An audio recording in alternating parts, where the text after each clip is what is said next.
Hello everyone, my name is Trevor, I go by TheMrTrails, welcome to the channel. FROSTFALL is here, and it is just as broken as it was last year. To give you some context, I still have over 1,200 bounty tokens left over from last year, over 1,000 patrol keys, and I still have over 7,000 of the tonics we've got from the event. That's just how crazy the event is in general, but there's still more stuff beyond that. This video is going to be about FROSTFALL, and there's another video that will cover the 1.8.4 patch itself. You know the deal, drop a like, subscribe if you're new, and you can become a channel member to support me for 99 cents a month, and you get some goodies for doing so. And there are some premium items coming to the shop this FROSTFALL, and if you're thinking of making any purchases, consider using my supporter creator code TheMrTrails. Make sure the A is before the I. So for starters, it seems like this FROSTFALL is lasting longer than last year's event, running from the 16th of December up till the 6th of January. One of the main pastimes from last year was present farming, and as far as I can tell, nothing has really changed from last year. So for those of you who don't know, here's how it works. There are presents scattered around the hunting grounds, and you're able to pick them up. Picking one up will give you a FROSTFALL gift, which is a curiosity. Using this curiosity will drop a present on the ground, which you and anyone in the area can then interact with. The interaction with the curiosity will give you a % chance to pick up a few different items. There's a 35% chance to drop a stack of FROSTFALL beacons, a 25% chance to drop an adorable snow person curiosity, a 20% chance to drop a FROSTFALL cauldron, and 10% each to drop a premium bounty token or a patrol key. From what I can tell, these ratios should still be the same. So the gifts are what gives you the bounty tokens and patrol keys, but to get the tonics, the FROSTFALL cauldrons are the drops you'll want. The FROSTFALL cauldrons are a separate curiosity, and dropping those on the ground will give you a 1 in 6 chance to get a stack of each of the following tonics. Aether Drive, Bulwark, and Life Drain tonics will drop 3 tonics with each stack, and Blitz, Frenzy, and Stamina tonics will drop 5 tonics with each stack. So why is this event so good? Well, in the spirit of the holidays, hanging out with friends will get you more stuff. If you have a group of 4 friends dropping all their curiosities with you, you'll gain 4 times the goodies. And if you go through a little bit of extra trouble to try and set up a group of 8 or even 12 people dropping in unison, everyone saves their own time and gets more rewards. Dropping these things will take hours on end, but if you convert the value of what you get for doing so into USD, you get paid more than minimum wage by farming these gifts. And again, I still have quite a bit of stuff left over from last year. I very well may have spent like 30 hours doing it, but I've definitely saved at least that much time in the past year by using bounty tokens for reforging. With how good gifts are, what's the best way to farm them though? Well, it should be the same as last year unless there's just a really good island for gifts that I didn't see, but Emberthorn Cove was the most efficient way to go about it last year. We had the Brainiacs optimizing the route, shaving seconds, then half of seconds off of each run through. You basically go into Emberthorn Cove with a movement speed build, run to 8 locations, 5 of which should have gifts. At some point while running, you queue up for a public instance of the island. Public instances will save you time on loading up versus a private hunt, and you basically repeat the same thing for hours on end. You can pretty easily watch YouTube or Twitch on the side to keep you entertained during it.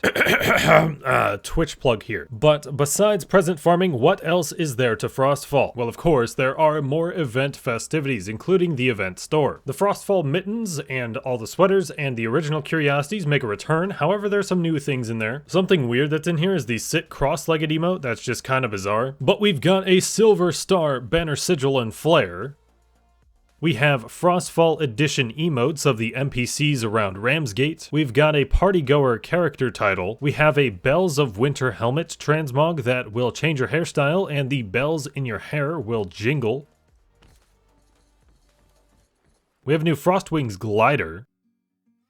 And we have a couple of new curiosities, being the Snow Slayer, a bit of an armored version of the Snowman, and the Frosted Ram curiosity. After you get all of the main items, you can spend a ton of the coins on more cauldrons to give you even more tonics. So, how do you get the coin? You'll be able to get coins by snowball fighting, gathering gifts in the hunting grounds, which you will be doing for the other things I've mentioned anyway, breaking parts from behemoths during FROSTFALL Island events with frost behemoths, dropping more of them, and completing the new island events for FROSTFALL. But that's right, snowball fighting can be done on the Frost March hunting ground with a couple of events spawning there. And then there are brand new FROSTFALL Island events this year, being the Krolaki Wild Hunt and the Frostwolf Snowdown. These events will take place in the Snowblind Waste. Frostwolf Snowdown will have you fight waves of behemoths that are resistant to your weapon attacks, so instead you will need to pelt them with a barrage of of snowballs. And the Krolaki Wild Hunt will have you fight a few waves of behemoths, ending in Kaltaga, our Scrave on steroids from last year. You'll have a limited amount of time throughout the event to complete side objectives, and you can compete with your friends to see who gets the most points. I would love to see something like this just as a generic island event year-round. Competing against the other slayers in the party while fighting a behemoth is pretty cool function, and I'm kind of eager to run some sort of competition for this on my Twitch. Either for that or snowball fighting contests, either would be hilarious. But finally we have the premium FROSTFALL items.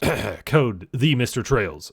There's supposed to be the Ostian Winter event pass again, but on the test server you couldn't actually get it, so I'm not sure what's up with that, but we were able to get what's in the Platinum store. First up we have the Iron Nicola bundle, which includes an armored version of the Santa Elf skin, a new Lantern Transmog, and a banner plant, emote, fabric, and standard. Then we have the Sky Sweets glider, the Stay Frosty arrival emote returns. We have 3 new Christmas sweaters in the shop as well. We have the Frost Warden General Flagstaff, and we have an official FROSTFALL weapon for each weapon category. There is also a paid version of the FROSTFALL gift that gives you slightly better odds of the bounty tokens and patrol keys, but the free version is more than enough already. But that is going to do it for our FROSTFALL coverage. Once again, consider dropping a like for me and subscribing if you guys are new. I have been Trevor, I go by TheMrTrails, and I will catch you guys next time.